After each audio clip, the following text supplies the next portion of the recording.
Welcome back.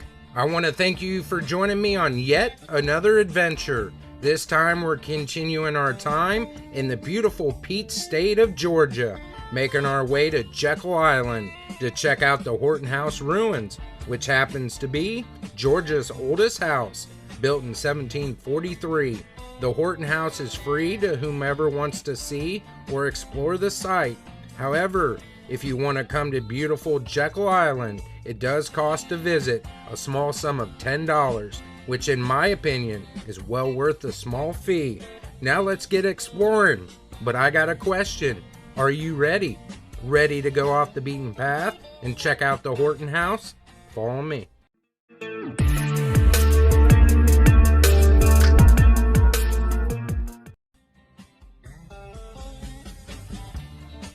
Why here? Why Jekyll Island?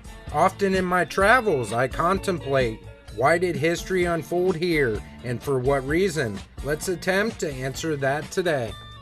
A royal charter was signed by King George II on June 9th, 1732, establishing the colony of Georgia between the Savannah and Altamaha River, making it the last of the 13 original colonies, which was intended as a buffer between Spanish-occupied Florida and the colony of South Carolina. The first group that would colonize Georgia were selected from applications. James Oglethorpe and 114 others set sail aboard the ship Anne to what would become Georgia in November 1732. Contrary to some reports, William Horton was not among the first wave that colonized Georgia. The colonists would arrive in early February 1732 to what is then known as Yamacraw Bluff, or modern-day Savannah. James Oglethorpe would return to England just over a year after settling Georgia in 1734. He would return back to the colony of Georgia in December of 1735 with an additional 257 passengers aboard the ship Simon. Amongst these 257 passengers was a 26-year-old William Horton. William Horton was granted 500 acres of land in return for paying his fees to passage to America. There was a stipulation to his land grant. He must bring 10 indentured servants, one for every 50 acres of land, and have 20% of the land cultivated within 10 years of settlement. Around the same time, William Horton was building his first home here on Jekyll Island. On neighboring St. Simon's Island, James Oglethorpe was building Fort Frederica between 1736 and 1748 to protect the southern boundary of Georgia from Spanish and Native American attacks. During its use, Fort Frederica would have about 630 British troops stationed there. William Horton would become a trusted officer chosen by James Oglethorpe for important missions. Let's head back now to Jekyll Island. The land grant William Horton received was all the land that comprises what is now Jekyll Island. He was the first European to occupy this land. When he arrived here on 1736, he would build his first home, made of wood, on the northern side of the island. He would clear the fields for the cultivation of crops. The surplus of his crops would help feed Fort Frederica. Did I mention the first brewery on Georgia was located here on William Horton's land? I searched for quite some time to try and find these ruins of the brewery location, but I believe I was unsuccessful. I heard rumors that some believe it sank into Deignan Creek, or could it be these ruins that say it's a warehouse? Could this be the location and ruins of Georgia's first brewery? He also built a road on the north side of the island, running east to west from his home to the beach. This road still exists and is still known as the Horton Road. In 1739, the War of Jenkins' Ear started between the British and the Spanish. The majority of this war happened in the Caribbean. However, a few skirmishes happened near Fort Frederica, the 1742 battles of Bloody Marsh and Gollyhole Creek. This war was seen as a dispute between Britain and Spain in access to markets in Spanish America and Britain's colonial expansion into an area called Debatable Land. This land stretched from South Carolina to Florida. The Spanish didn't build any permanent settlements in Georgia, and this became a problem when the British formed the Georgia colony and moved into the area. The Spanish say the land is theirs, and the British also claimed the land.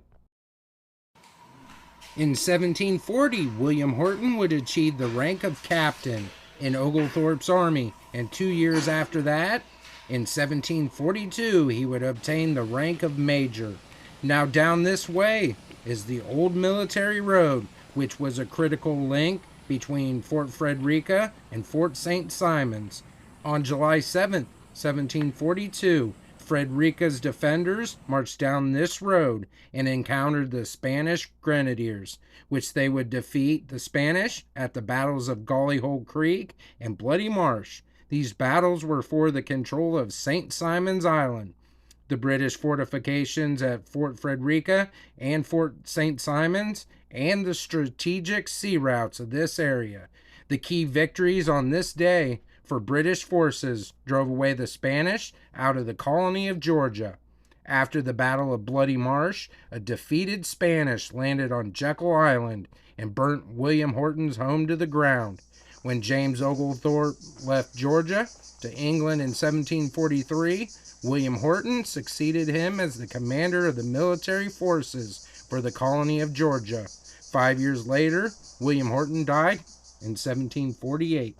Let's explore the remains of his second home that was rebuilt between 1742 and 1743 after the Spanish burnt down his original home following the Battle of Bloody Marsh. This new home was modeled after the original, but this time they used Tabby as the building material for the second home to protect against fire. This house was a 2-story home with 2 fireplaces, one located on each end. Sleeping quarters were upstairs, and it even had a front porch and an upstairs balcony. Why does this house have an orange color? Well, that's due to conservation efforts at this site. An orange stucco was added to preserve the surviving structure.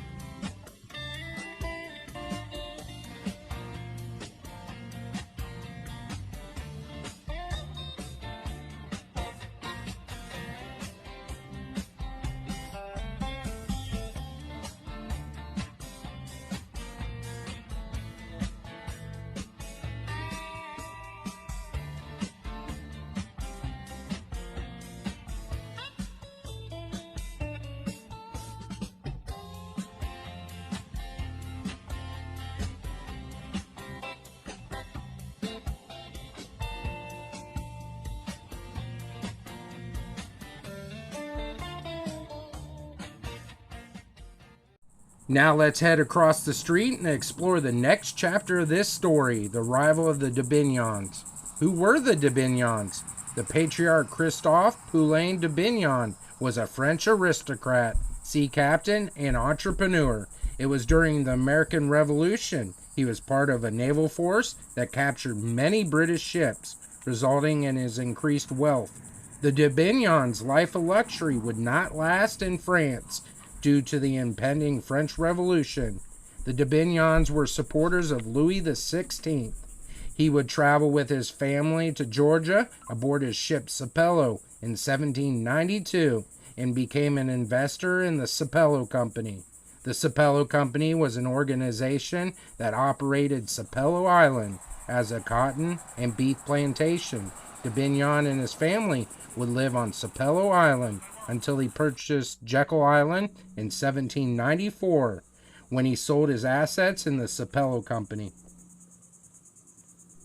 The Deignans lived here on Jekyll Island in the Horton House and ran a successful sea cotton plantation. While living here, the Deignan family lived on this island until 1886. We are heading now to the Deignan family cemetery. The graves are of Anna Amelia, Joseph, Marie Rufo, and 2 Jekyll Island hotel employees, Hector de Linnaeus and George Harvey, who both tragically drowned in the nearby river in 1912. Kristoff Deignan was buried under a large oak, but which of the many oaks? Your guess is as good as mine.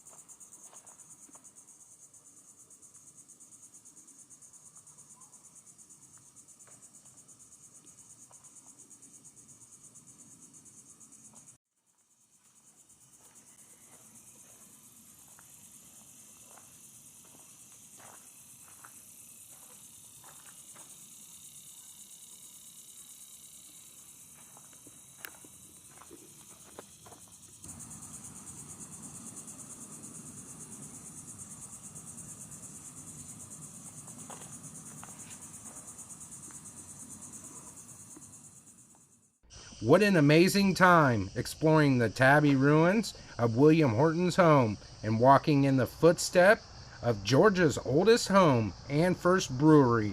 To think this house has survived everything from the Revolutionary War, the Civil War, and severe weather.